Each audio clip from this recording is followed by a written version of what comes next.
하나님 말씀 보시겠습니다. 하나님 말씀은 창세기 1장 1절부터 3절까지 말씀, 구약성경 1페이지입니다. 구약성경 1페이지 창세기 1장 1절부터 3절까지 말씀 찾으셨으면 제가 봉독하겠습니다. 태초에 하나님이 천지를 창조하시니라. 땅이 혼돈하고 공허하며 흑암이 깊음 위에 있고 하나님의 영은 수면 위에 운행하시니라. 하나님이 이르시되 빛이 있으라 하시니 빛이 있었고. 아멘. 이 시간은 성령론 5번째 강의가 되겠습니다. 구약의 성령 이해라는 제목으로 하나님 말씀 증거하도록 하겠습니다. 구약의 성령 이해. 상당수의 교인들은 구약과 신약의 이 단절성과 통일성에 있어서 굉장히 혼란을 많이 느낍니다. 구약의 단절성과 통일성의 문제 때문에 구약의 하나님과 신약의 하나님이 다른 것 아니냐, 뭐 이런 얘기까지 나오기도 하죠. 왜냐하면 구약의 하나님은 막 정복하고 죽이고 진멸하고 뭐 이런 하나님으로 나타나는데, 신약의 하나님은 사랑의 하나님 그리고 지혜의 하나님 뭐 이런 하나님으로 나타나니까 자유주의 신학자들은 구약의 하나님과 신약의 하나님이 다른 것 아니냐, 뭐 이런 식의 해석을 하는 경향이 상당히 많이 있습니다. 근데 여러분, 우리가 성경을 제대로 이해하려면 우리는 구약과 신약에서의 그 하나님이 어떠한 이 통일성과 단절성이 있는지를 우리가 이해하게 됐을 때에 구약과 신약을 명쾌하게 이해할 수 있게 됩니다. 특히 이제 우리가 이 신약에 들어와서 이 성령님에 관한 이 문제는 굉장히 어려운 부분이 있습니다. 신약에 와서 성령님이 죄인들을 거듭나게 하시고 교회를 창조하시는 주된 역할을 한다는 차원에서 구약과 신약이 어떻게 연결이 되는지, 구약과 신약의 통일성과 또 단절성이 어떻게 이루어지는지에 대해서 굉장히 많은 사람들이 궁금해합니다. 이 부분에 대해서 이렇게 굉장히 많은 사람들의 그 이론이 많거든요. 특히 이제 세대주의자들은 이 부분을 이해하기 어려우니까 이 부분을 아주 그냥 심플하게 토막을 냈습니다. 그래서 구약은 성부의 시대, 그리고 복음서는 성자의 시대, 그리고 교회 시대는 성령의 시대, 뭐 이런 식으로 이 분류를 해놨습니다. 근데 여러분, 이런 식의 구분법은요, 이해하는 데는 좀 쉬울지 모르겠습니다. 그러나 그것이 성경적인 가르침은 아닙니다. 우리가 항상 조심해야 되는 게 뭐냐면, 우리가 이해하기 쉬운 것이 성경적일 것이라고 생각하지 말라는 겁니다. 항상 여기서 이단이 나오고 여기서 항상 오류가 나옵니다. 삼위일체 하나님도 우리가 이해하기 어렵잖아요. 우리의 이성으로 이해할 수 있는 영역이 아니죠. 왜냐하면 우리의 경험에서 경험을 능가하기 때문에 그렇습니다. 그러다 보니까 삼위일체 하나님을 우리가 이해할 수 있는 방식으로 이해하려고 하다가 거기서 이단이 나오잖아요. 뭐 삼신론이 나오기도 하고 단일신론이 나오기도 하고 뭐 이상한 이단이 계속적으로 속출하게 되는 겁니다. 우리는 항상 우리가 이해할 수 있는 방식으로 이해하느냐가 아니라 무엇이 성경적이냐를 따지는 것이 우리에게 아주 유익합니다. 여러분, 우리는요, 이 하나님에 관해서 다룰 때, 성령 하나님을 다룸에도 있어서도 우리는 삼위일체의 개념을 머릿속에서 떼내서는 안 됩니다. 삼위일체 하나님이 어떤 하나님이시죠? 그 세 분 하나님은 인격적으로 독립되어 있으나 그분이 항상 일체로 계시는 분이시죠. 그래서 그분이 구약 시대에도 삼위일체 하나님은 동일하게 일체로 계셨던 분이십니다. 구약 시대든 그 복음주의 시대, 복음서 시대든 그렇지 않으면 교회 시대든 관계없이 거룩하신 성삼위 하나님 항상 일체로 계셨던 분이십니다. 성부께서는 구원을 작정하시고요, 또는 성부께서는 모든 것을 작정하시고 성자께서는 그것을 말씀하시고 계시하시고 성령께서는 그것을 성취하십니다. 그것이 구약에도 반복적으로 나타나고 있는 부분이고요, 그리고 복음서에서도 그렇고요, 그리고 사도행전 이후에도 항상 거룩하신 성삼위 하나님은 항상 그렇게 역사하셨습니다. 이것이 신구약 성경 전체에서 얘기하는 거룩하신 성삼위 하나님의 나타나는 모습입니다. 이것을 우리는 다른 말로, 어려운 말로 그렇게 얘기하죠. 경륜적 삼위일체라고 얘기합니다. 경륜적 삼위일체. 경륜적 삼위일체 하나님의 사역은 천지 만물을 창조하실 때도 동일한 방식으로 창조하셨습니다. 이런 차원에서 구약의 성령님을 이야기에 먼저 우리가 창세기 1장 1절부터 3절 말씀을 우리가 좀 이해할 필요성이 있습니다. 오늘 본문 말씀 보면 이렇습니다. 태초에 하나님이 천지를 창조하시니라. 땅이 온전하고 공허하며 흑암이 깊음 위에 있고 하나님의 영은 수면 위에 운행하시니라. 하나님이 이르시되 빛이 있으라 하시니 빛이 있었고. 이 본문에서 우리가 이제 관심을 가져야 되는 게 하나님께서 세상을 어떻게 창조하셨는가라고 하는 이 부분입니다. 여러분 이게 굉장히 중요합니다. 우리 항상 성경을 이해하는 데 있어서 창세기 1장부터 3장을 정확하게 이해하지 않으면 나머지를 이해할 때 항상 오류가 생깁니다. 근데 여러분 우리가 이 창세기에서도 보게 되면 하나님께서 천지를 창조하셨다라고 하는 이 부분은요, 항상 뭘 떠올려야 되냐 하면 우리를 새롭게 다시 창조하시는 구속의 사역, 새로운 피조물로 우리를 구원하신 사역에서도 동일한 이 원리가 적용되어진다는 겁니다. 근데 여러분 여기서 먼저 한번 볼까요? 창세기 기록자 모세가 뭐라고 이제 이야기를 시작합니까? 태초에 하나님이 천지를 창조하시니라라는 말로 시작합니다. 여기서 경륜적 삼위일체 사역이 이제 선명하게 나타나게 되는데요. 창조가 이루어지기 전에 온 우주는 땅이 혼돈하고 공허하며 흑암이 깊음 위에 있었다고 얘기합니다. 근데 이 깊음 위에 있었는데요, 여기서 모세는 뭐라고 얘기하냐면 하나님의 영이 수면 위에 운행하셨다. 이 혼돈 가운데도 이 하나님의 신이 운행하셨다라고 하는 부분을 얘기하고 있습니다. 여기서 하나님의 영, 루아흐 엘로힘이라고 해서 우리 이 부분이 성령님이라고 보는 것이 적절합니다. 성령님이 혼돈과 공허와 흑암이 깊음 위에 운행하시고 계셨습니다. 이런 상황에서 하나님은 빛을 창조하시는데 어떻게 창조하시냐면 그냥 창조하신 것이 아니라 말씀하셨습니다. 작정하신 부분을 말씀하시고 그리고 창조가 일어납니다. 우리가 이게 중요한 겁니다. 하나님께서는 말씀하지 않으시고 계시하지 않고 창조하지 않으신다는 것을 기억해야만 합니다. 하나님께서 우리를 창조하실 때도 그냥 어느 날 안수기도 받았다고 해서 여러분들이 거듭나는 게 아닙니다. 속지 마십시오. 하나님께서 우리를 구원하실 때 하나님께서 말씀으로 우리를 새로운 피조물이 되게 하신다는 것을 기억하셔야만 합니다. 태초의 창조 때도 하나님께서는 어떻게 하셨습니까? 하나님께서 창조의 모든 것들을 마음에 품고 계시는 것으로 그냥 창조하신 것이 아니라 마음에 품고 계신 것을 하나님께서는 말씀하시고 그리고 빛이 있으라 했더니 빛이 창조됐습니다. 이것이 하나님께서 이 세상을 창조하시는 방식이었습니다. 하나님의 창조에서 항상 하나님의 작정은 말씀으로 선포되고요, 그 말씀으로 선포된 영역은 항상 성령에 의해서 창조로 나타납니다. 이런 차원에서 우리는 성령님이 얼마나 중요한 위치에 있는지 알 수 있죠. 여기서 우리는 경륜적 삼위일체 하나님의 역사를 보게 됩니다. 성부 하나님은 작정하시고요, 성자 하나님은 말씀하시며 성령 하나님은 그 말씀을 실현시킵니다. 말씀을 실현시키시는 주체는 항상 성령님이십니다. 이것은 하나님께서 그렇게 작정하셨습니다. 이것이 그분들의 존재하시는 질서입니다. 여기서 성부와 성자와 성령이라는 칭호는 나타나지 않습니다. 그러나 이런 양태는 구약과 신약 전체에서 일관성 있게 나타나고요, 그리고 신약에서 이 부분이 선명하게 우리에게 계시되어져서 알게 되는 거죠. 이런 삼위일체 하나님의 일체적 행위가 구원 사역에서도 그대로 나타나게 됩니다. 그래서 우리는 구약의 성령 사역에 대한 첫 번째 특징을 여기서 접하게 됩니다. 뭐냐면 그것은 성령님이 하나님의 작정과 선포를 실현시키는 창조의 주체 역할을 하신다는 사실입니다. 하나님의 창조 사역은 말씀으로 선포된 하나님의 작정이 실질적으로 구현되도록 하는 역할을 하십니다. 그러니까 여러분들 교리를 안다고 해서 여러분 무조건 구원받는 게 아니에요. 어떤 분이 저한테 이런 질문을 던지셨습니다. 뭐라고 질문하셨냐면 17세기에 이제 교조주의 운동이 있었잖아요. 대륙 쪽에서. 그러면서 맨날 교리 논쟁하면서 맞다, 틀리다, 2단이다, 3단이다, 맨날 그런 교리 논쟁하는 것이 지긋지긋해가지고 17세기 때 스페넌이라고 하는 야콥 스페넌이라는 사람이 소위 경건주의 운동을 일으켰단 말이에요. 근데 이 경건주의 운동이 나중에 신비주의 운동이 되고 한편으로는 자유주의 신학이 만들어지게 된 근원이 됐단 말이에요.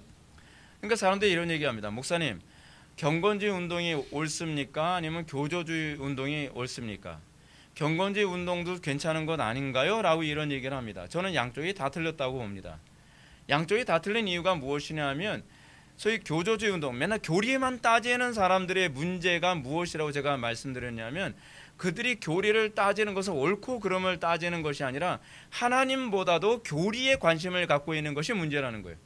그들의 신앙은 교리에 관심이 있는 거지 하나님께 관심이 있는 게 아니라는 거예요. 여러분 어떤가요? 어느 교회를 가든지 교조주의에 빠지는 사람들의 특징이 뭐냐면 그들은 하나님 때문에 교리를 알고 싶은 것이 아니라 교리 자체가 신앙의 목적이 되는 사람들입니다. 굉장히 심각한 사람들이거든요. 그러니까 교리 자체가 목적이 되면요, 사람들이 신물을 느껴요. 근데 하나님을 가까이 하고 싶어서 교리를 가까이 했을 경우에는 경건이 따라오거든요. 그러다 보니까 17세기에 이 교리가 목적이 된 사람들에 의해서 교조주의 운동이 일어나고 이제 신물이 나는 거예요. 맨날 교리적으로 누가 맞다 틀리다 맨날 논쟁하고 싸우고 이단이라고 서로 정죄하고 이 난장판을 벌이니까 한쪽에 소위 경건주의 운동이 일어나는데 이 야콥 스페너니 경건주의 운동을 일으킨 문제가 뭡니까? 그 사람도 하나님이 목적이 아닌 거예요. 경건이 목적인 거예요. 여러분 신앙생활에서 여러분 이 부분을 구별을 잘 하셔야 됩니다. 여러분들은 하나님이 목적인지 교리가 목적인지 하나님이 목적인지 경건이 목적인지 여러분들 그렇게 생각하죠. 목사님 그래도 경건이 목적이면 하나님이 목적이 아닌가요? 아니요, 그렇지 않습니다. 경건이 목적인 사람들은요 그래서 신비주의로 가버려요. 경건 자체가 목적이 되면 성경이 뭐라고 얘기하느냐, 무엇이 하나님을 기쁘시게 해드리냐가 아니라 다른 사람들에게 내가 경건하게 보이고 다른 사람들 앞에서 내가 신비적으로 좀 신령한 사람들로 보이는데 관심을 갖는다는 게 문제입니다. 신앙생활에 있어서 여러분들이 본질을 잘 꿰뚫어야만 합니다. 신앙생활에 있어서 여러분들이 항상 꿰뚫어야 될 본질은 뭐냐면 하나님이십니다. 우리는 하나님께 관심을 가져야만 합니다. 우리는 무엇을 믿습니까? 목사를 믿는 게 아닙니다. 여러분들이 믿는 것은 하나님을 믿는 것이지 목사를 믿는 것이 아닙니다. 어떤 사람들은 이런 얘기합니다. 나 교회에 왔다가 나는 목사 때문에 실망해서 교회 안 다닌다.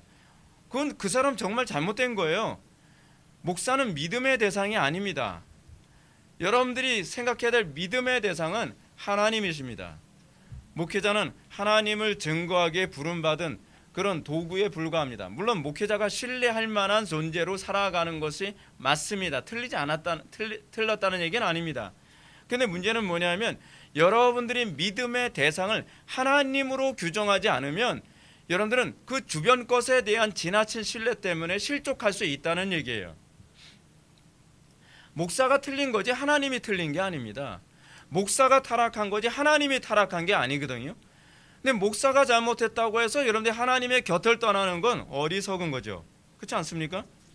자, 우리가 다시 하던 얘기로 돌아갑시다. 우리가 구약의 성령 사역에 대한 첫 번째 특징을 봅시다. 그것은 성령님이 하나님의 작정과 선포를 실현시키는 창조의 근원, 창조의 주체라 그랬죠. 창조 사역은 말씀으로 선포된 하나님의 작정이 실제적으로 구현되도록 하는 역할을 합니다. 이 얘기는 성령님을 의지하지 않으면 여러분들이 아는 것이 아무 의미가 없다는 거예요. 여러분들이 성령님을 의지하지 않으면 여러분들은 아는 대로 사라지지가 않습니다.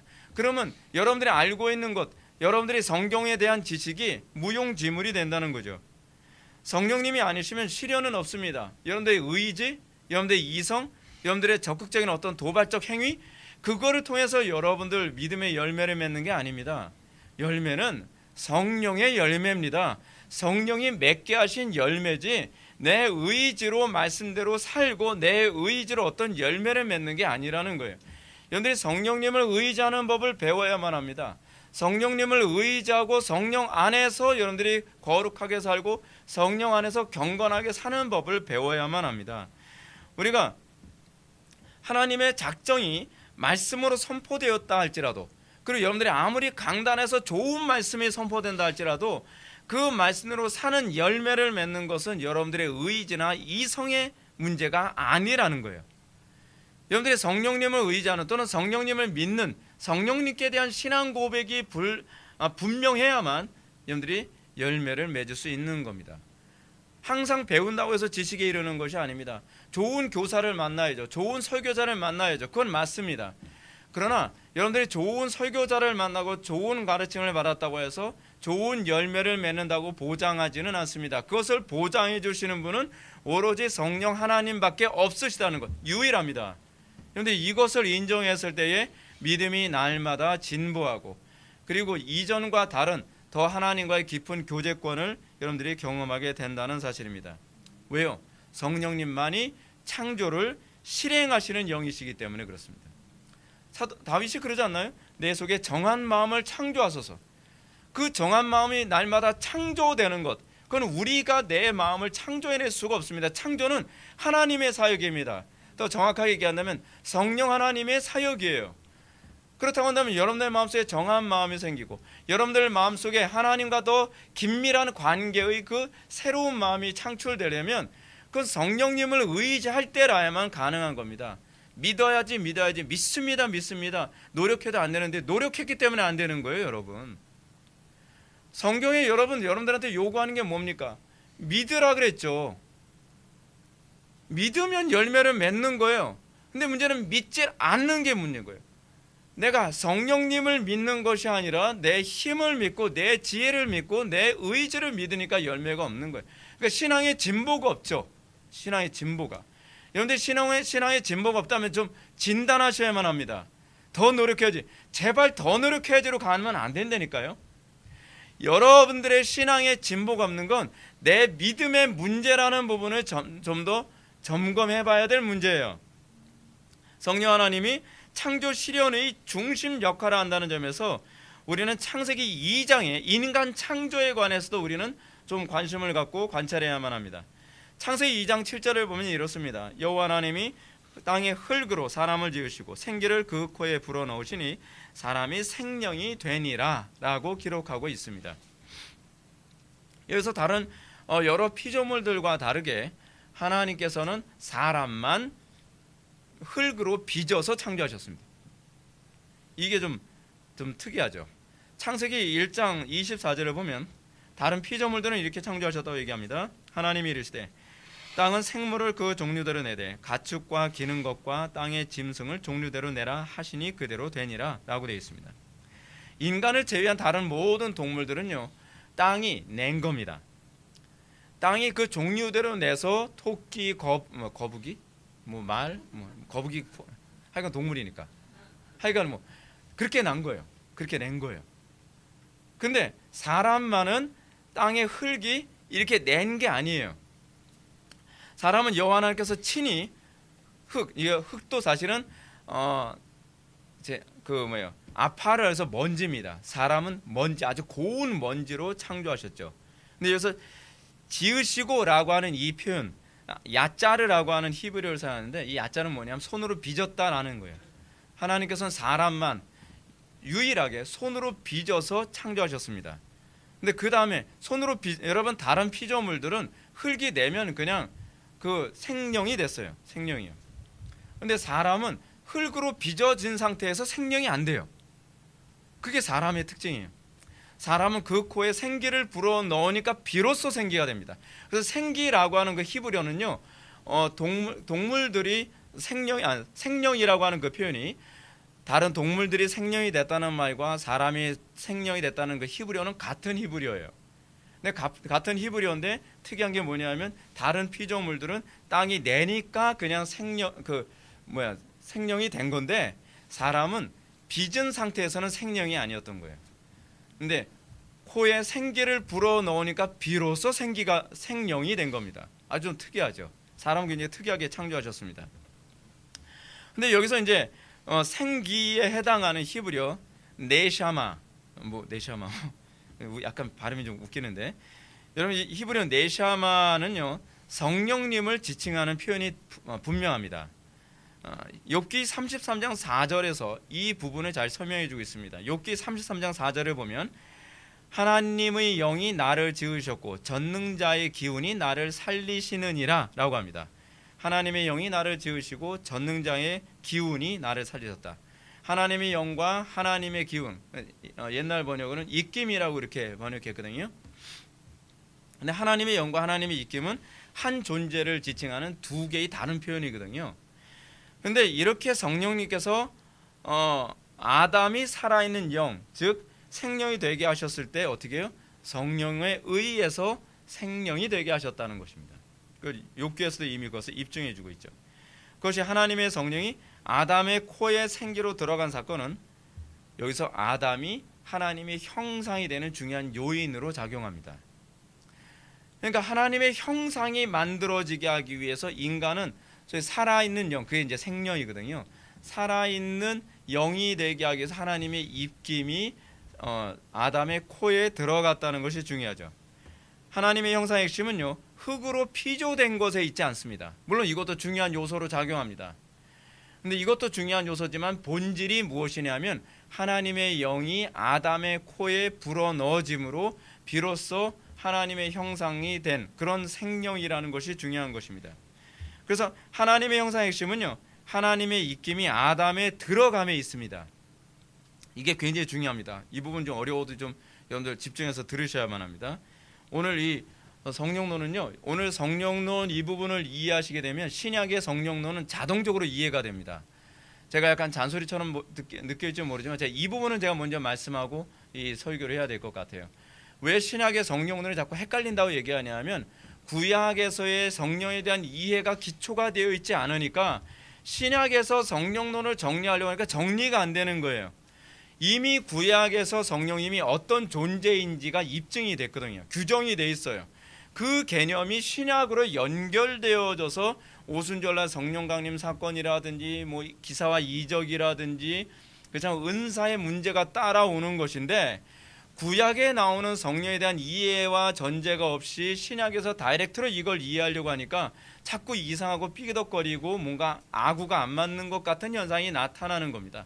그래서 좀 어렵진 않겠지만 좀 어렵게 느껴지더라도 여러분들이 이 부분 구약에 대한 성령에 대한 이해를 분명하게 하셔야 혼란이 없습니다. 전혀 혼란스러울 것도 없습니다. 사실은요. 제가 보기엔 그래요. 자, 하여간 하나님의 형상의 핵심은 하나님의 입김이 아담에게 들어간 데 있다 그랬죠. 자, 그리고 하나님의 형상은 하나님을 대신해서 만물을 다스리는 왕의 역할을 수행하는 데 있습니다. 자, 보십시오. 원래 하나님의 말씀을 수행하는 역할을 원래 누가 하는 거죠? 하나님의 말씀을 현실화시키는 역할을 누가 하시는 거예요? 성령님이 하시잖아요. 그렇죠? 근데 성령님이 원래 하나님의 말씀이 이루어지도록, 하나님의 말씀이 현실화되도록 하는 그 주체의 역할을 했는데, 그 성령님이 인간에게 들어감으로 말미암아 인간이 하나님께서 작정하신, 하나님께서 말씀하신 계시를 실천하고 현실화시키는 주체로 하나님께서 창조하셨다는 거예요. 이게 우리가 성령론을 이해하는 아주 가장 중요한 핵심입니다. 이걸 이해 못하니까 맨날 장풍 쏴야 된다, 뭐 한다, 뭐 방언을 해야 되냐 말아야 되냐, 자꾸 은사 얘기가 나오고 자꾸 혼란스러워지는 거예요. 근데 혼란스럽게 하나도 없어요. 왜냐하면 성령님께서 하시는 그 일을 성령님께서 사람을 통해 하시도록 작정하셨던 거거든요. 그것이 신약에서도 그대로 나타나는 것이 보혜사 성령에 관한 개념이에요. 이만희가 아니란 말이에요. 예. 따라서 우리 성령님이 아담의 코에 생기로 들어감으로써 아담은 비로소 성령이 수행하시는 말씀에 대한 수행자 역할을 하게 됩니다. 인간이 창조되기 전에는 성령님이 창조의 수행자 역할을 했어요. 근데 인간이 창조되고 그 호흡이 불어넣어지는, 그러니까 성령이 아담의 그 심령 속에 들어간 이후서부터는 하나님의 창조 수행이 성령을 받은 인간의 수행으로 바뀌어진다는 거예요. 이것이 바로 하나님의 형상이며 하나님의 대리 통치자에 관한 개념이에요. 그래서 인간이 하나님의 대리 통치자가 되는 것은 성령의 수행자라는 개념하고 연결되어진 겁니다. 이제 우리는 이 점을 염두에 두고 구약 성령에 대한 두 번째 이해로 우리 이제 관심을 좀 옮겨야만 합니다. 구약에서 성령님의 사역은 하나님의 통치를 사람을 통해 수행하도록 하시는 분으로 이제 이해가 되어집니다. 이제 성령님이 어떤 분이시라고요? 예전에는 성령님이 사람 없이, 사람이 창조되기 이전에는 하나님께서 말씀하시면 성령님께서 모든 것을 창조하셨지만, 이제는 사람을 창조하시고 난 이후에는 하나님께서 계시하시면 그 계시를 성령을 받은 하나님의 백성들이 그 일을 현실화시키는 일을 합니다. 역할이 그렇게 바뀌어지는 거예요. 그게 이제 창세기에서 얘기하는 부분입니다. 여호와 하나님께서 아담의 코에 생기, 즉 성령님을 불어넣으심으로 기대하셨던 것은 하나님을 대신하여 만물을 통치하시는 대리 수행자가 돼요. 그러면 여러분, 이 하나님의 뜻을 수행하는 대리 통치자인 인간은 하나님의 뜻을 어떻게 수행할까요? 대충 할까요? 아니요. 성령님께서 하시는 대로예요. 그래서 더하거나 감하는 일이 없어요.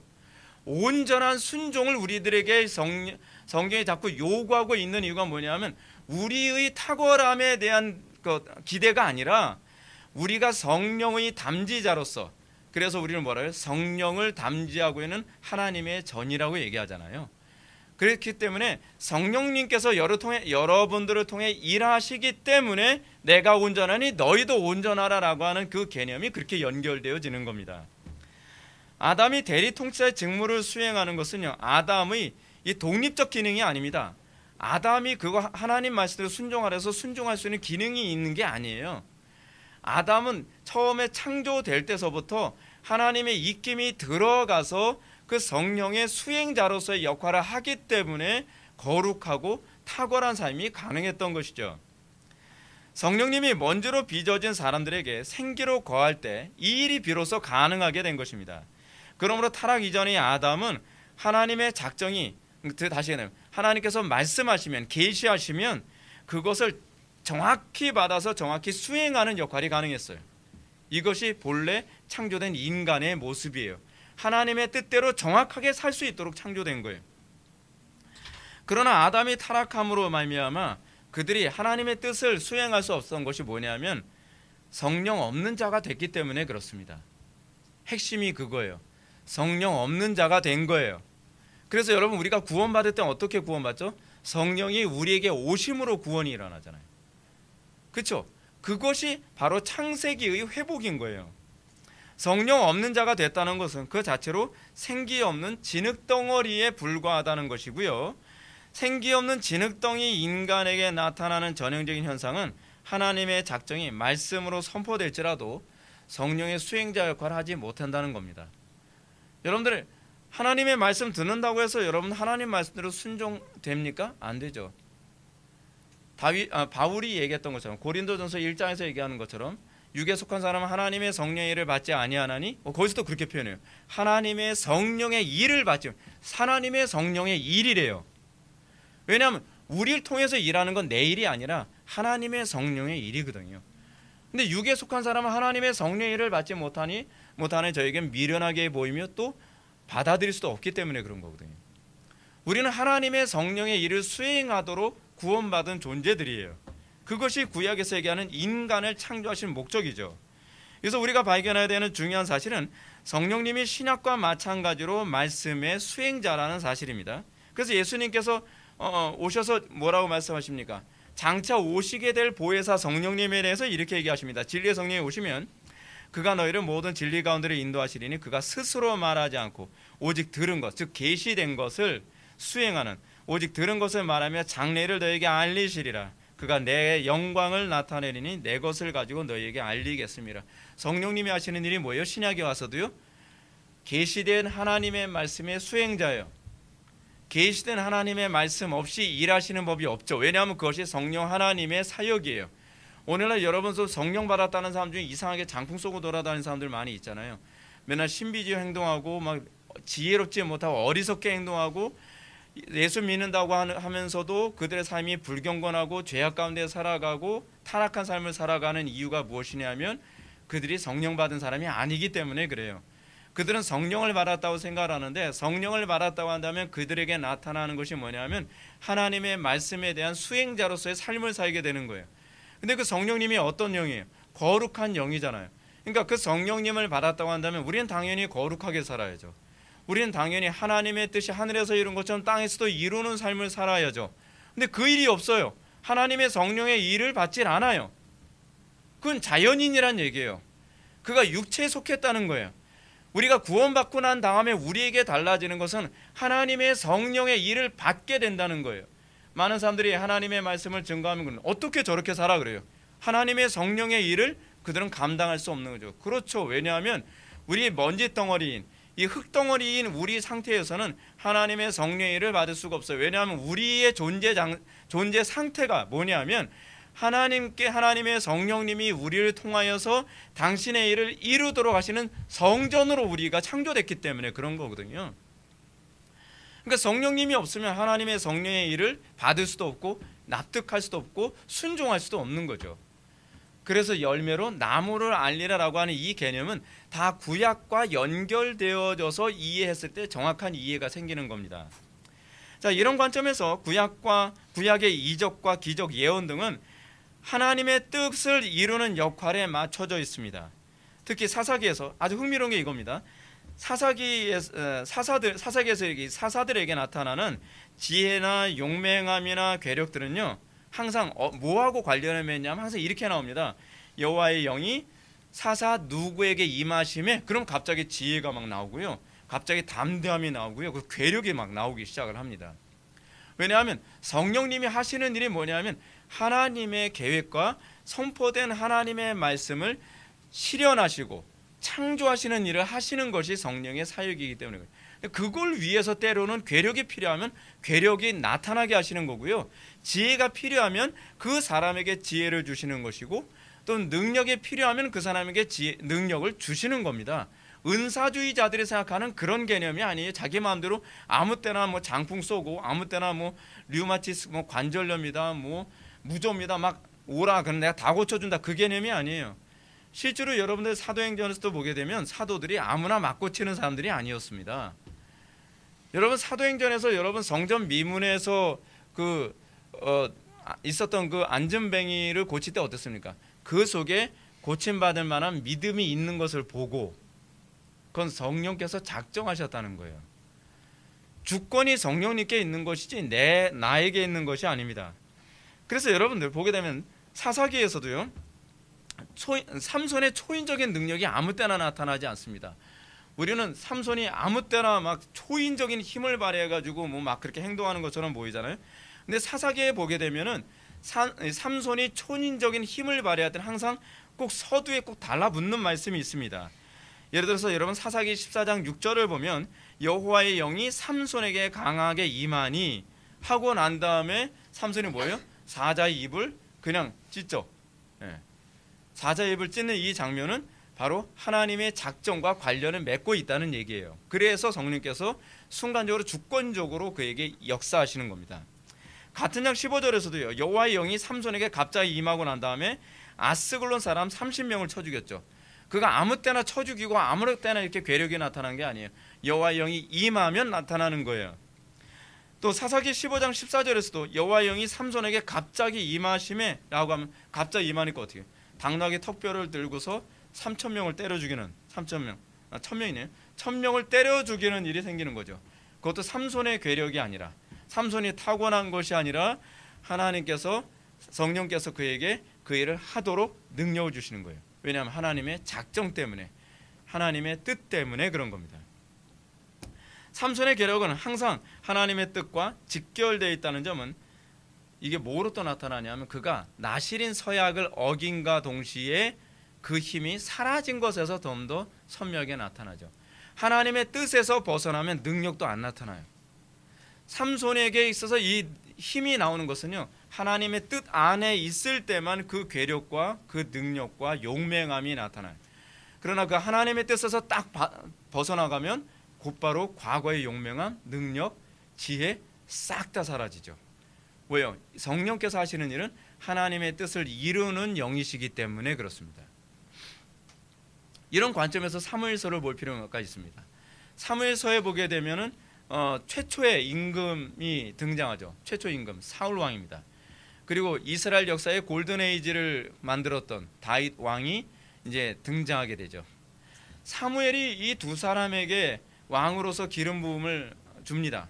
왕으로 기름을 붓는데요, 사무엘이 사울에게 머리에 기름을 딱 붓자마자 어떤 현상이 나타나냐면 그가 변하여 새 사람이 되었다라고 얘기합니다. 이게 변해서 새 사람이 됐다는 게, 구약에서 여러분 머리에 기름을 부었다라고 하는 건 무엇을 의미하죠? 성령님께서 그에게 임하셨다라고 하는 의미거든요. 그런 상징적 의미가 있습니다. 근데 그의 머리에 기름을 딱 붓고 나니까 사울이 새 사람이 돼요. 근데 그 새 사람이 어떤 새 사람이냐? 하나님의 뜻을 이루어 드릴 수 있는 사람으로 바뀌었다는 거예요. 그래서 사무엘상 10장 6절을 보면 이런 얘기가 나옵니다. 사울이 기름 부음을 받은 후에 여호와의 영이 크게 임하니 너도 그들과 함께 예언하고 변하여 새 사람이 되리라라고 이 사무엘이 예언합니다. 그리고 그대로 응하고요. 그 이후서부터 사울이 딴 사람이 된 것처럼 굉장히 용맹해집니다. 그리고 굉장히 지혜롭고 굉장히 전략적으로 잘 싸워요. 그런 사람이 됩니다.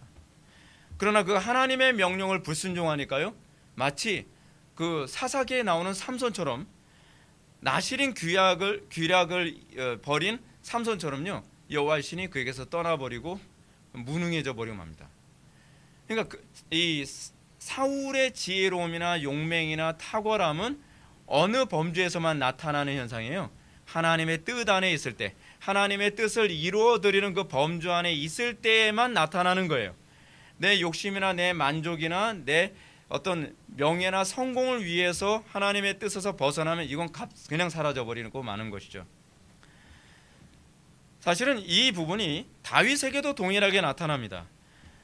다윗이 왕으로 기름 부음을, 사울에게 왕으로 기름 부음을 딱 받고 나니까요, 사울처럼 다윗도 새 사람이 됩니다. 그래서 사무엘상 16장 13절에 보면 사무엘이 기름 뿔병을 가져다가 그의 형제 중에 그에게 부었더니 이날 이후로 다윗이 여호와의 영에 크게 감동되니라 라고 얘기합니다. 여호와의 영에 크게 감동되었던 다윗이 하는 일이 무엇입니까? 시편이라든지 여러 이렇게 성경을 보면 알겠지만 다윗의 일생은요, 하나님의 뜻을 이루어드리는 일에 항상 딱 붙잡혀 있습니다. 하나님의 뜻을 이루어드리는 범주 안에서 다윗은 담대하고 용감하며 지혜롭고 탁월해집니다. 그래서 골리앗을 때려 눕히던 때도 이미 머리에 기름 부음을 받은 이후입니다. 그러니까 골리앗을 때려 눕힌 것이 다윗의 탁월함에 있는 것이 아니라 성령께서 그를 통해 하나님의 뜻을 수행하려고 하는 이 목적과 연결되어 있기 때문에 다윗에게 그 탁월한 용맹함과 능력이 나타나게 되는 것입니다. 흥미로운 점은 다윗도 사울처럼 하나님의 뜻에서 벗어난 사건이 또 일어나죠. 우리아의 아내 밧세바를 범하고 또 우리아를 암살해서 죽입니다. 그리고 난 다음에 다윗이 자기의 범죄에 관해서 탄식하면서 시편 51편을 쓰죠. 근데 시편 51편의 다윗의 기도를 보게 되면 다윗이 이렇게 기록을 하고 있습니다. 굉장히 주목할 만합니다. 하나님이여 내 속에 정한 마음을 창조하시고 내 안에 정직한 영을 새롭게 하소서. 나를 주 앞에서 쫓아내지 마시고 주의 성령을 내게서 거두지 마옵소서. 왜 다윗이 이런 얘기를 했을까요? 하나님의 뜻에서 벗어나면 하나님의 영이 떠난다는 걸 알고 있었던 겁니다. 하나님의 성령이 아무 때나 역사하시는 게 아니라는 걸 다윗은 정확하게 이해하고 있었던 거예요. 성령님이 하시는 것은 하나님의 작정을 이루시는 영이거든요. 그러니까 내가 하나님의 작정에서 벗어나면 성령님은 나를 도와야 될 이유가 없는 거예요. 내가 하나님의 뜻에서 벗어나면 하나님께서 나에게 능력과 지혜와 권능과 어떤 탁월함을 주셔야 될 이유가 없는 거예요. 그래서 다윗이 정말 두려워했던 것이 뭐냐면 항상 내가 주의 뜻 안에 있는가를 주야로 묵상하죠. 그래서 다윗의 시편 1편 복이는 사람은 악인의 꾀를 좇지 아니하고 죄인의 길에 서지 아니하며 쭉 이 얘기가 나오는 것이 뭐냐면 내가 하나님의 뜻 안에 있을 때에 성령의 도우심과 능력과 탁월함이 항상 함께 한다는 것을 다윗은 정확하게 이해한 겁니다.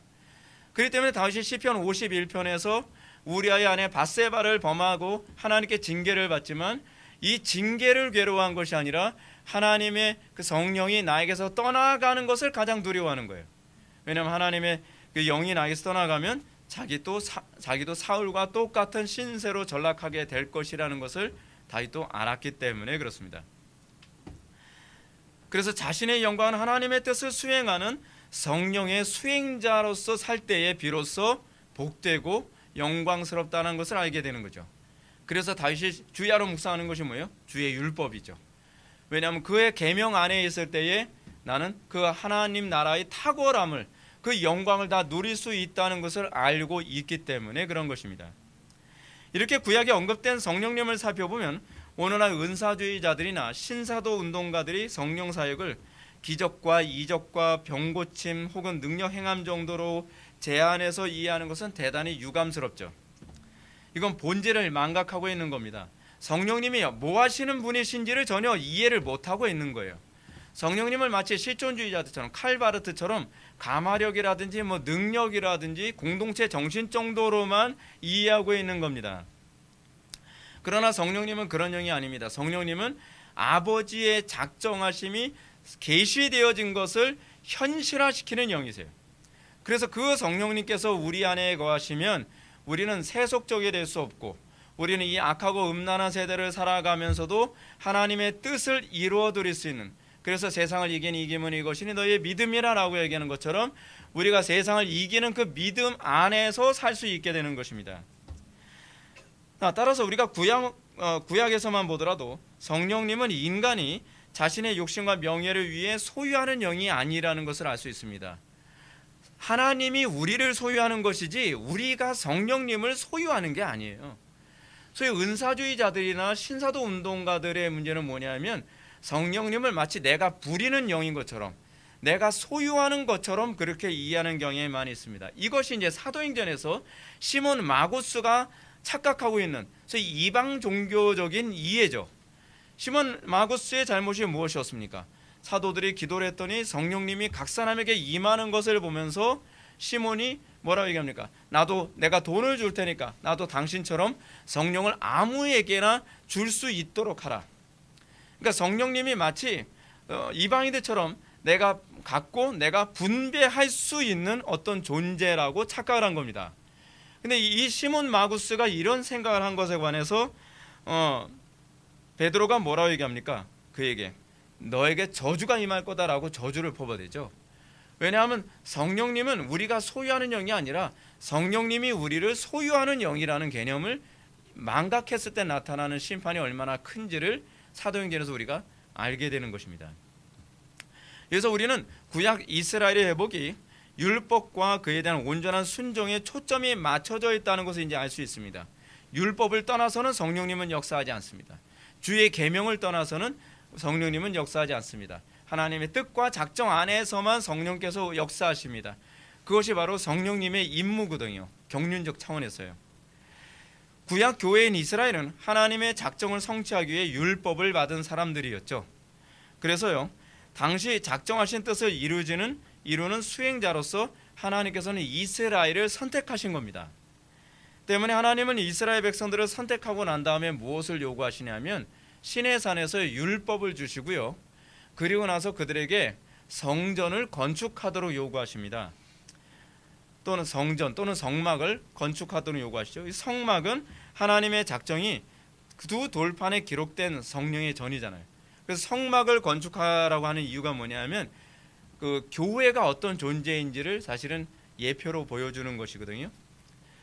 근데 이 이스라엘의 중심에 그 성전을 중심에 두고서요, 두 돌판이 중심이 돼서 이스라엘 공동체 형성됩니다. 그래서 성막이 있으면 성막 주변에 12지파들이 이렇게 둘러서 그 포지션을 짜잖아요. 이동할 때도 그렇게 이동을 합니다. 근데 흥미로운 건 성령께서 항상 성막에 항상 거하셔서 이 율법대로 그들을 이끄셨다는 사실입니다.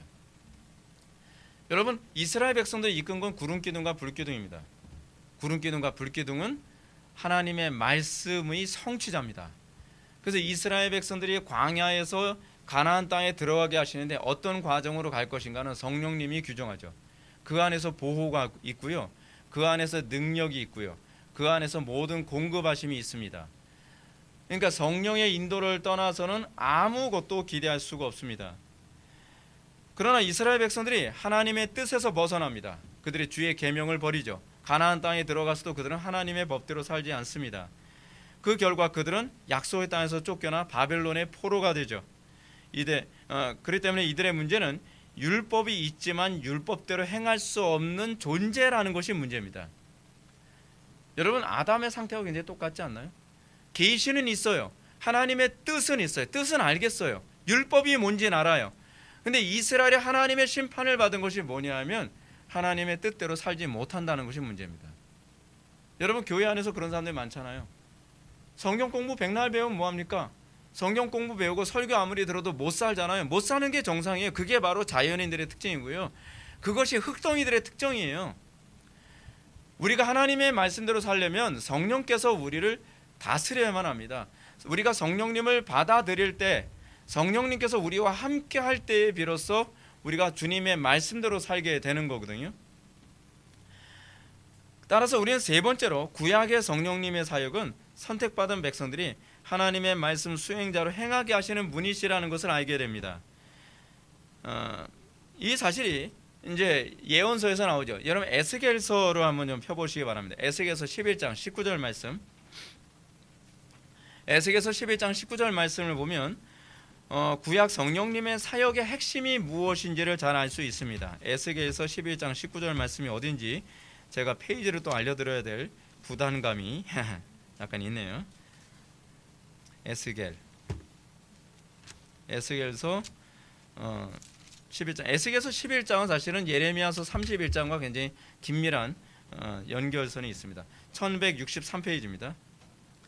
제 성경으로는 1163페이지에 있어요. 여러분도 그 즈음에 있을 겁니다. 에스겔서 11장 19절 말씀을 보면 이렇게 기록되어 있습니다. 내가 그들에게 한 마음을 주고 그 속에 새 영을 주며 그 몸에서 돌 같은 마음을 제거하고 살처럼 부드러운 마음을 주어 내 율례를 따르며 내 규례를 지켜 행하게 하리니 그들은 내 백성이 되고 나는 그들의 하나님이 되리라 라고 말씀하고 있습니다. 왜 돌 같은 마음이라고 얘기했는가 했을 때 여러분 흙이 굳으면 돌처럼 단단해지잖아요. 이제 그것과 관련된 인간이 처음에 부드러운 흙으로 창조됐는데 하나님의 생명이 떠난 인간이 이 돌처럼 단단해지는 마음을 갖게 됐다는 것을 떠올리게 하는 표현이 아닌가 하는 생각이 듭니다. 하여간 여기서 성령의 사역은 창세기에서 아담의 코에 호흡으로 불어넣으셔서 생명이 되게 했던 사건을 다시 떠올리게 하죠.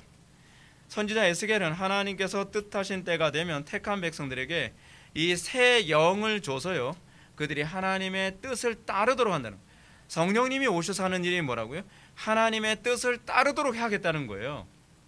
그것이 성령님의 구약에서 가르치는 성령의 사역이에요. 그래서 그 몸에서 돌 같은 마음을 제거하고 살처럼 부드러운 마음을 주어서 내 율례를 따르며 내 규례를 지켜 행하게 할 것이라고 가르치고 있습니다. 그리고 이렇게 새 마음을 받아서 주님의 율례와 규례를 지켜 행하는 자들을 주님께서 뭐라 그래요? 그들은 내 백성이 되고 나는 그들의 하나님이 될 것이라고 얘기합니다. 무슨 얘기죠? 하나님의 백성 창조죠. 그들을 내 백성으로 삼겠다. 그들이 내 백성이다.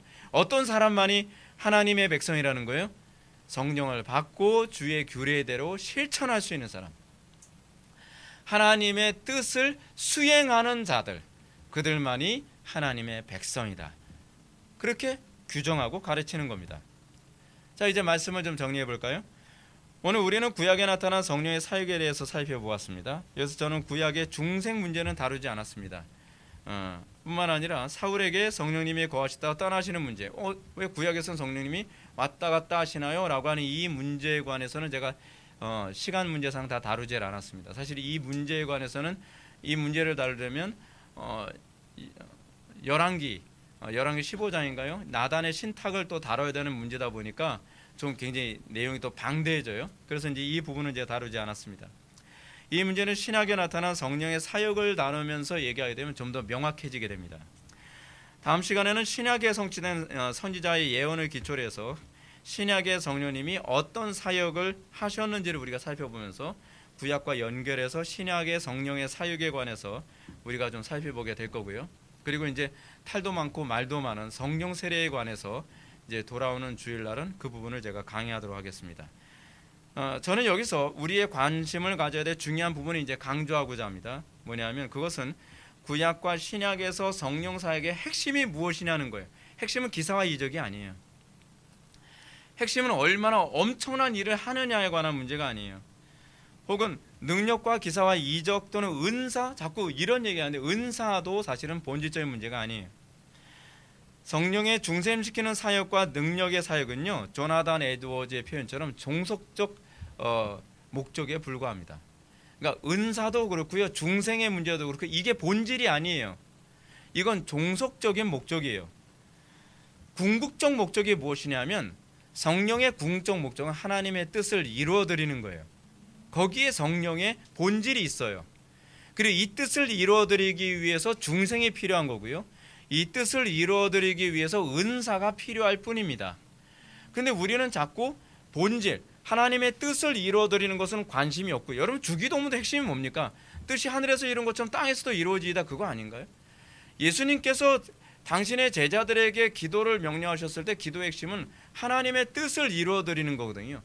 그리고 여러분들 기도가 왜 안 됩니까? 정욕대로 쓰려고 잘못 구하니까 기도가 안 되는 것 아닙니까? 항상 우리의 모든 신앙의 관심이 하나님의 뜻을 이루는 것에 초점이 맞춰지게 됐을 때 은사가 따라오는 것이고 중생이 따라오는 것입니다. 하나님의 뜻을 이루어드리기 위해서 어때요? 우리의 기능이 중생을 해야만 하나님의 뜻을 이루어드릴 수 있잖아요. 중생하지 않은 자연인들, 흙덩어리로서는 하나님의 뜻을 이루어드릴 수 없잖아요. 그렇기 때문에 하나님의 뜻을 이루어드리기 위해서 우리를 중생케 하는 거고요. 그리고 중생한 하나님의 백성들이 하나님의 뜻을 이루는 데 있어서 어떤 은사의 한계가 있으니까 하나님의 뜻을 이루어드리기 위해서 성령께서, 이거는 고린도전서 12장에 나오는 얘기인데요, 당신의 주권대로 그의 택한 백성들에게 은사를 나눠 주시는 거예요. 우리가 욕심대로 구한다고 해서 은사가 다 주어지는 게 아니죠. 왜냐하면 이 모든 것들이 다 초점이 하나님의 뜻을, 다시는 하나님의 나라를 이루는 데에 초점이 맞춰져 있기 때문에 그렇습니다.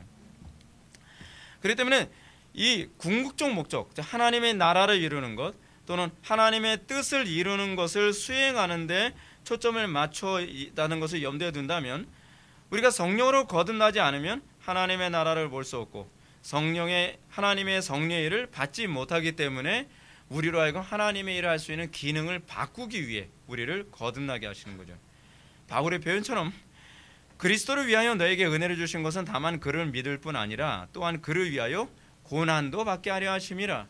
근데 여러분, 거듭나지 않은 사람이 의를 인해서 고난 받으려 합니까? 거듭나지 않은 사람이 하나님의 나라를 이루기 위해서 고난을 받으려고 합니까? 안 하거든요.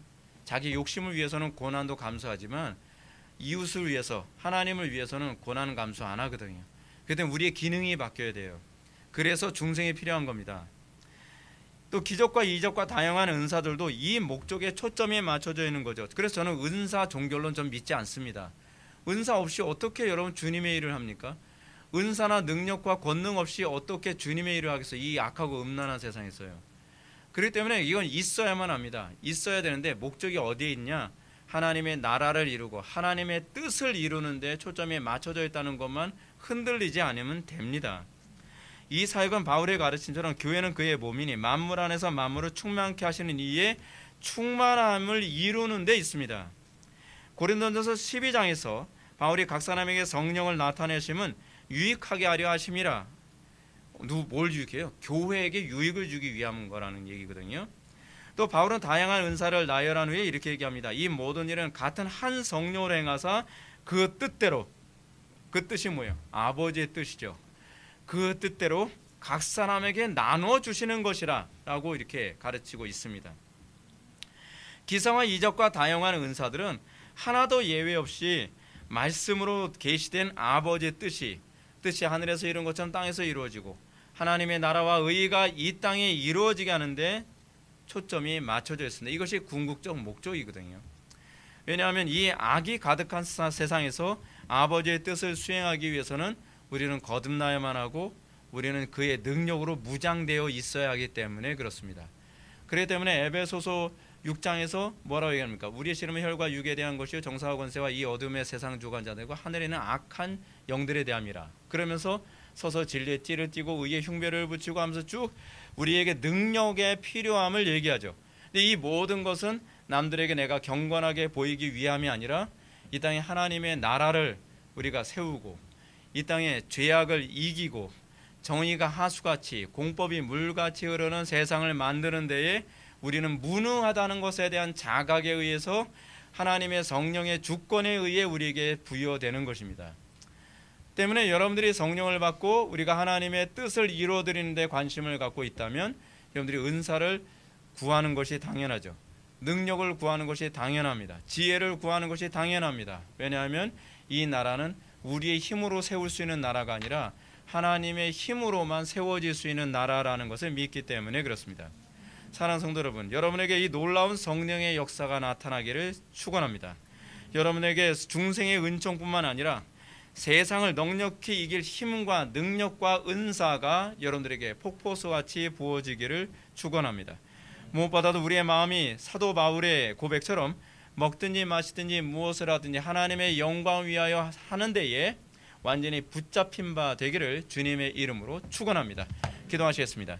사랑이 많으신 하나님, 우리가 오늘 시간 구약에 나타난 성령의 사역에 대해서 우리가 살펴보았습니다. 우리의 삶이 하나님의 나라와 의를 이루는데 우리가 초점이 맞춰지기를 원합니다. 자기를 위하여 살지 아니하고 하나님과 이웃을 위해서 살고자 하는 그 사랑으로 충만하기를 원합니다. 우리의 마음속에서 세상을 이길 수 있는 힘과 능력으로 충만하기를 원합니다. 이들을 통하여서 이 악하고 음란한 세상이 개혁되어지고 이들을 통하여서 하나님의 영광이, 하나님의 형상이 선명하게 드러나게 하여 주옵소서. 예수님의 거룩하신 이름으로 기도 올렵나이다. 아멘.